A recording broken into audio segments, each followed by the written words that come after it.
네, 여러분 안녕하세요. 오늘 또 벌써 주말장, 금요일장이 시작되는데요. 이 주식을 하다 보면은 참 하루도 금방 가고 이 일주일도 참 금방 가는 것 같아요. 이게 뭔가 해야 할 일이, 하고 싶은 일이 있다는 거는 그렇지 않은 경우하고 비교했을 때 굉장히 좀 차이가 많이 나는 것 같아요. 뭐 할 일이 없고 뭐 특별히 뭐 해야 될 것도 없을 때는 굉장히 하루가 지겹고 일주일이 지겹지만 주식은 좀 아닌 것 같죠. 약간 중독 증상도 있고.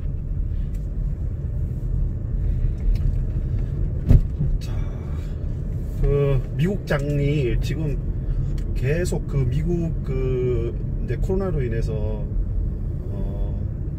미국 경기가 침체되는 걸 막기 위해서 미국이 경기 부양책이라든가 양적 완화를 계속 내면서 미국 증시가 굉장히 안정적으로 흘러가고 있어요. 계속 뭐 나스닥하고 다우 모두 이제 0%대에서 1%대 사이에서 계속 이제 번갈아 가면서 상승하고 있는데, 오늘 또 그 다우는 0%대, 나스닥은 1%대 상승했어요.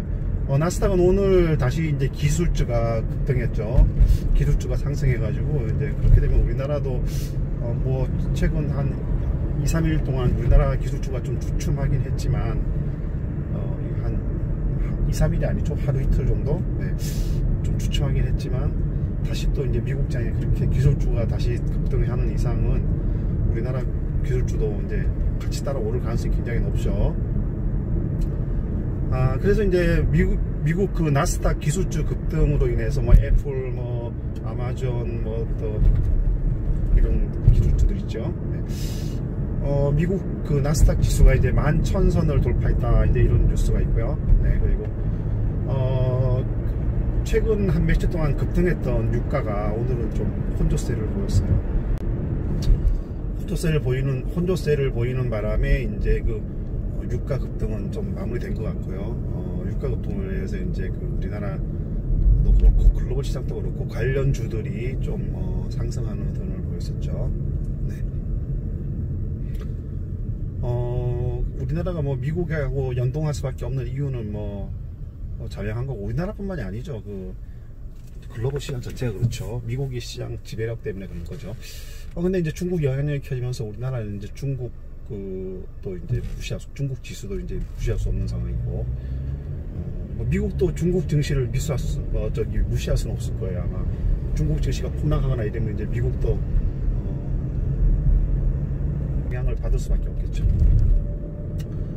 군사적인 면에서는 아주 그 중국하고 차이가 굉장히 크게 많이 나지만, 적어도 이제 GDP 면에서는 이번 코로나 사태로 인해서 중국이 굉장히 많이 치고 올랐잖아요. 그러니까 중국은 사실상 한 2분기 성장률이 한 3%대를 넘어섰고, 미국은 차이 때문에 GDP 면에서는 이제 굉장히 많이 간격이 좁혀졌어요. GDP라는 거는 이제 그리고 뭐 국가의 어떤 전반적인 부를 이제 그 총 생산량을 이제 얘기하는 건데, 뭐 일단 그런 면에서 봤을 때는 이제 미국도 중국을 이제 무시할 수 없는 수준까지 이제 중국이 올라오다 보니까 중국의 경제적인 그 전반은 그 흐름, 이 부분에 대해서 이제 미국도 이제 뭐 간과하거나 그냥 뭐 그렇구나 하고 넘겨버릴 그럴 상황은 아닌 것 같아요.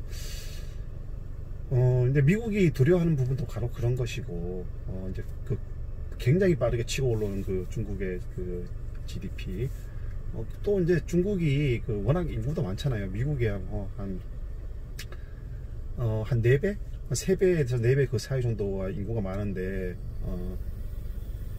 가령 미국이 3억 5천 인구가 전부 다 이제 일정 수준의 뭐 소득 수준을 유지한다 치더라도, 결국은 그 중국의 인구의 한 25%만 좀 이렇게 어느 정도 소득 수준에 도달하면은 미국 인구 전체 인구하고 똑같아지는 거예요. 근데 그럴 수가 없죠. 미국도 전체 인구가 그럴 수는 없죠. 왜냐하면 어린애들도 있고 나이 드신 분도 있고 하기 때문에. 그렇기 때문에 중국의 인구적인 면에서 봤을 때 중국 인구의 한 15 내지 20% 정도만 이제 뭐 미국 수준의 그 소득 수준을 올린다면은 거의 비슷해지는 수준까지도 올라갈 수가 있죠. 뭐 저기 군사력은 빼고 경제적 면에서. 그래서 이제 중국이 좀 두려운 거죠. 그 인구 인프라가 두려운 거기 때문에 이제 그 미국이 중국을 계속 어떤 압박을 하는 거죠. 도전을 막으려고. 자, 그래서 하여튼 뭐 오늘 그 글로벌 시장에서 이제 중국과 미국의 그 흐름은 굉장히 중요해지고 있는 건 확실한 것 같아요.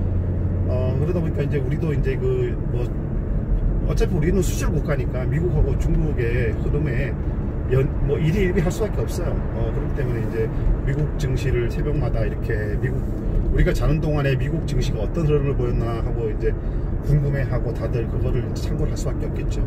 내가 싫어도 이제 뭐 따라서 움직일 수밖에 없는 게 우리나라 증시니까, 그죠?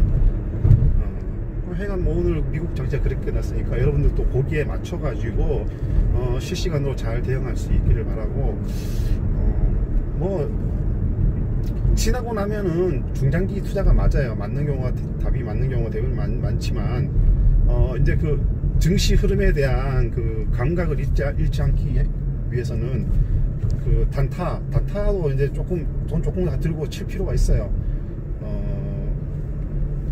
그러니까 이제 여러분들도 이제 왜냐면 이제 내가 뭐 이제 오래 묻어둔다 해가지고 사가지고 그거를 그냥 계속 묻어둬서만 될 문제가 아니거든요. 그러면은 증시 흐름에 대한 감각을 잃어버려요. 그러니까 뭐 여러분들도 예를 들어서 뭐 자기가 뭐 조금 돈 가지고 뭐 한 몇십만 원이 더 좋고 그거 가지고 이제 단타를 쳐면서 이제 그 증시가 어떻게 흘러가나 이걸 감각을 좀 유지하는 방법을 쓰시기 바랍니다. 이제 흔한 말로 그러니까 돈 묻어두고 뭐 한 몇 년 있다가 와보면 올라 있겠지 뭐 이런 그건 이제 한 우스갯소리고 이제 그렇게 해서는 안 되고 증시 흐름에 대한 감각은 계속 유지할 필요가 있어요. 유지하려면 그냥 쳐다만 봐서는 안 되죠. 내가 실제로 돈을 넣어가지고 이렇게 그 돈을 이제 컨트롤 해봐야 되겠죠. 네. 그러니까 오늘 마지막 금요일장인데 뭐 일단 어떤 흐름을 보일지 모르겠어요. 그러니까 이게 전략 따라서 투자 주체 따라서 이제 전략 따라서 오늘이 금요일장이 아니고 이제 평일장이라면 분명히 뭐 시초가에 이제 급상승으로 출발하겠지만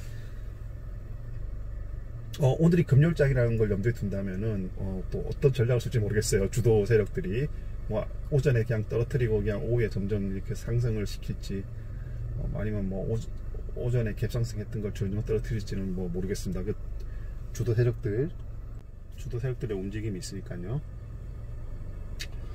네, 하여간 뭐 또 다시 또 이제 어제 오후에 그쳤던 비가 이제 슬슬 내리기 시작하네요. 지금 새벽 지금 6시 한 3분쯤 됐는데 빗방울이 하나 둘씩 떨어지기 시작합니다. 네, 오늘 또 저녁에 이제 비 많이 온다고 하니까 밤새 여러분들 비 피해 조심하시고요. 네, 감사합니다.